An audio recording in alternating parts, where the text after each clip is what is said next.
Merhabalar. Bugün kavanozlarda yoğurt yapacağız.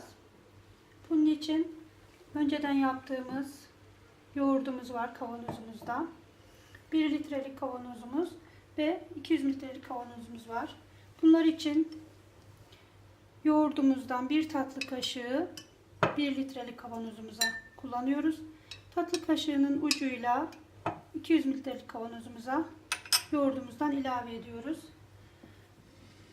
Önceden pişirdiğimiz, ılımasını beklediğimiz sütümüz var. Bu sütümüzün sıcaklığı elimizi yakmayacak şekilde olacak ama sıcak da olacak.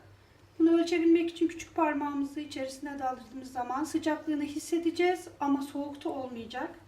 Sütümüzü ilave ediyoruz.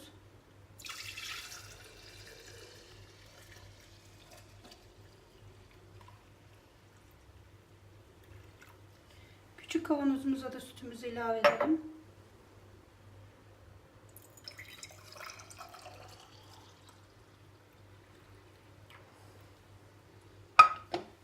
Bu şekilde bir mutfak havlusunun üzerine koyuyoruz. Sıcak olsun diye.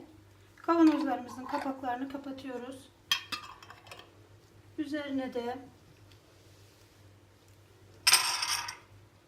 mutfak havlumuzla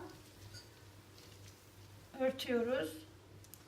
4 saat bu şekilde bekliyoruz. 4 saatin sonunda kavanozumuzu alıp buzdolabımıza yerleştiriyoruz.